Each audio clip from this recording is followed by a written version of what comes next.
নমস্কার, কেমন আছেন সবাই? আজকে আমরা আমাদের আন্দামান ট্যুরের তৃতীয় দিনে এসে উপস্থিত হয়েছি।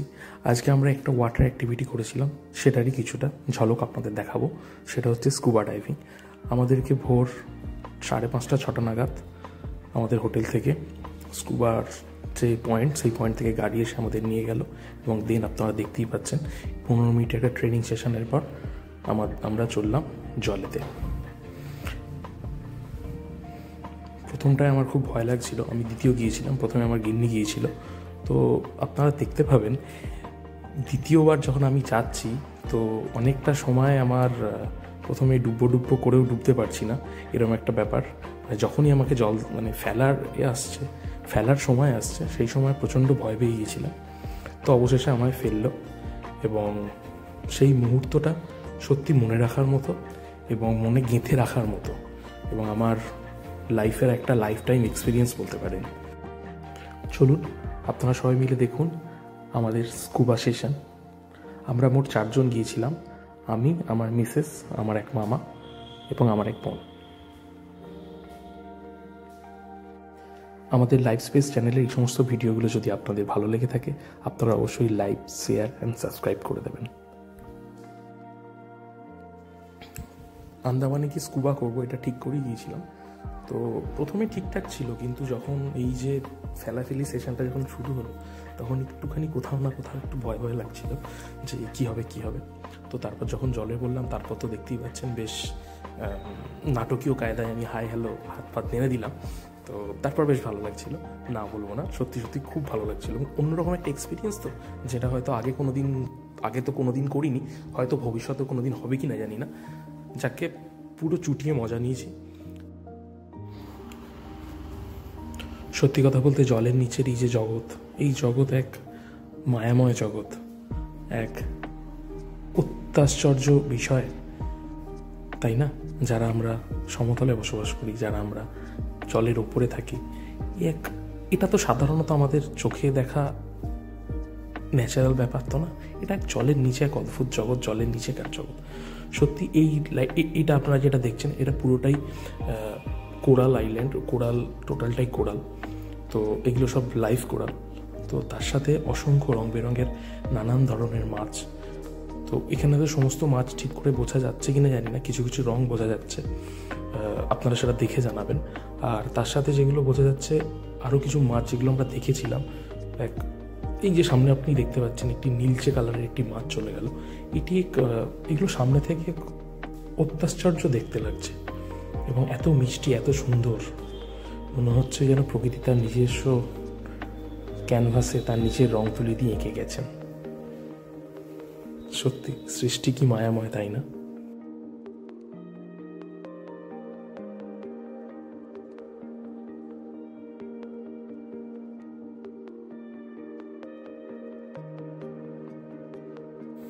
এই মুহূর্তে আপনারা আমার পাশে যাকে দেখতে পাচ্ছেন সেটি আর কেউ না, আমার মিসেস। আমরা দুজনে একই জায়গায় করছিলাম, কিন্তু জলের নিচে তার কথা হয় না। তো চেষ্টা করেছিলাম যে একসঙ্গে ছবি তোলার, কিন্তু নতুন অভিজ্ঞতা, দুজনেই ভয় লাগছিল, তো যার জন্য আর একসাথে নিচে দাঁড়িয়ে ছবি তোলাটা আর হয়নি। তো যাকে বেটার লাক নেক্সট টাইম, দেখা যাক কি হয়।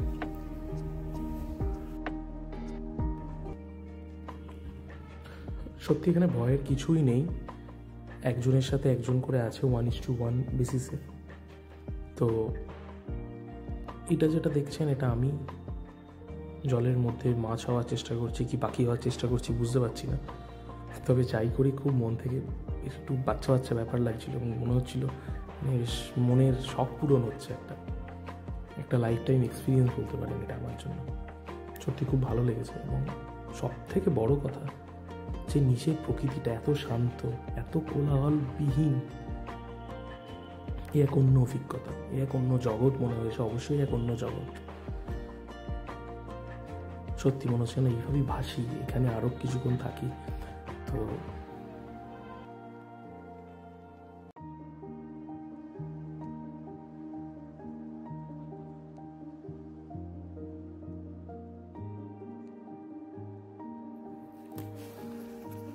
এইভাবে এক তৃতীয় দিনে আমরা আন্দামান ট্যুরের হ্যাভলক আইল্যান্ডে, যেটি বর্তমানে স্বরাজ দ্বীপ নামে পরিচিত। এক সুন্দর সকাল কাটালাম, এক সুন্দর সকাল, এক নতুন অভিজ্ঞতার সাথে। আমরা তো খুব মজা করিয়েছি, আপনারাও দেখুন, আপনাদেরও ভালো লাগবে এবং তার সাথে জানাবেন আপনাদের ঠিক কেমন লাগলো।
আমাদের স্কুবা শেষ হয়ে যাওয়ার পর এক দুর্দান্ত দুর্ধর্ষ অভিজ্ঞতা নিয়ে চললাম হোটেলের উদ্দেশ্যে। সত্যি তখন ঠিক সেই সিনেমাটার কথা মনে পড়ে যাচ্ছিল, ঠিক জিন্দেগি না মিলেগি দুবারা সিনেমার, মনে আছে তো সবার সেই সিনটার কথা। জলের নিচে থেকে উঠে যখন ঋত্বিক রোশন চুপচাপ নিজে নিজে একা একা বসে ভেবেছিল যে এক কি দুর্ধর্ষ অভিজ্ঞতা, ঠিক সেই রকম লাগছিল জানেন। সত্যি এক দুর্ধর্ষ অভিজ্ঞতা, এই অভিজ্ঞতা না বলে বোঝাতে পারবো না। তো আমিও সেরকমই চুপচাপভাবে ভাবছিলাম, দেখছিলাম যে এতদিন ভাবছিলাম এটা করব করব করব, ঠিক দুম করে ঠিক তার পরবর্তী মুহূর্তে করে ফেলার পর যখন বাড়ি ফিরছি বা হোটেলে ফিরছি, তখন সেই তৎক্ষণাৎ ঘটে যাওয়া পুরনো সেই স্কুবা ডাইভিংয়ের ভেতরের জলের ভিতরের অবস্থাটা শুধু ভাবছি, আর শুধু ভাবছি সেই দৃশ্য, সেই মাছ, সেই রং বেরঙের প্রকৃতির সৌন্দর্য, এক অসাধারণ, তাই না?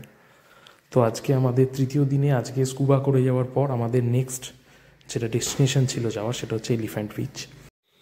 কিন্তু আজকে আমরা আমাদের রুটিন থেকে এলিফ্যান্ট বিচটাকে ডিলিট করলাম, কারণ সত্যি কথা বলা বলে কি, পরপর 3 দিন ভোর ভোর বেলা বেরোনো, যাতায়াত, ট্রাভেল নিয়ে আমরা 3জনই খুব ক্লান্ত ছিলাম।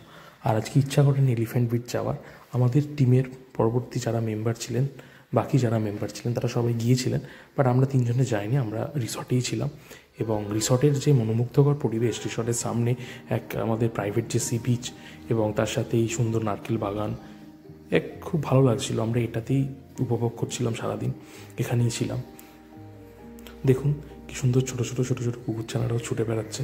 জানি না ওদের ছবি তোলার ইচ্ছা হচ্ছিল কিনা, ওদেরকে একবার বলে দেখলাম যে ওরা ছবি তুলতে যদি চায় বলতে পারে, বাট কেন জানি না ওরা বললো না, হয়তো ওদের ভাষায় বলেছিল, আমি বুঝিনি।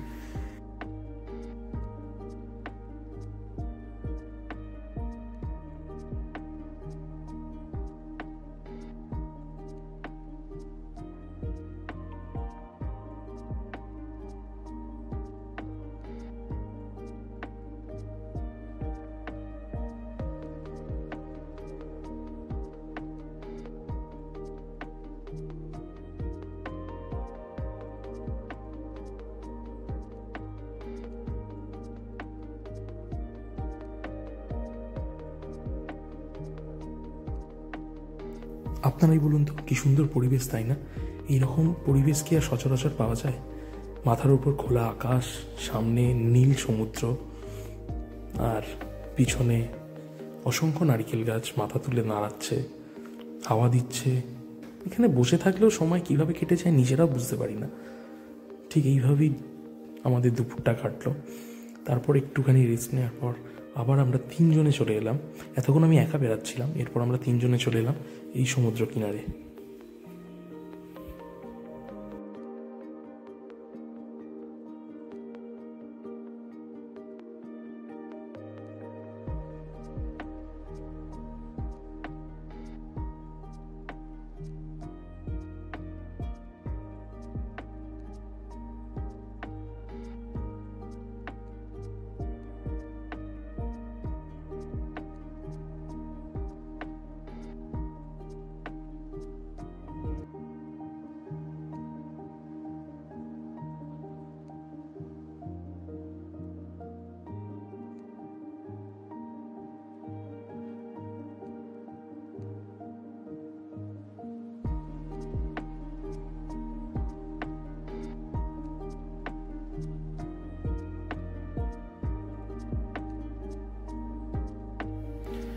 দেখতে দেখতে সকাল গড়িয়ে দুপুর, দুপুর গড়িয়ে বিকেল হয়ে গেল।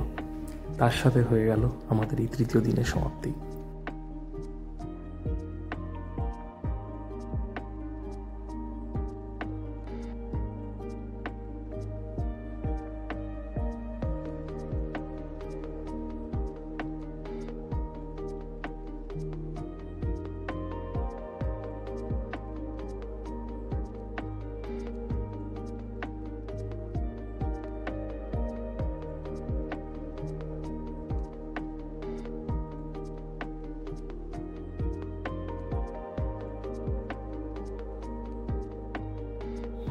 আমরা তিনজনে এক সুন্দর সময় কাটালাম এই গোধূলি বেলায় সমুদ্রের ধারে। চলুন আবার দেখা হবে পরবর্তী পার্টে, চতুর্থ দিনে। এক নতুন দিনের শুরু হবে আপনাদের সাথে। নমস্কার, শুভরাত্রি।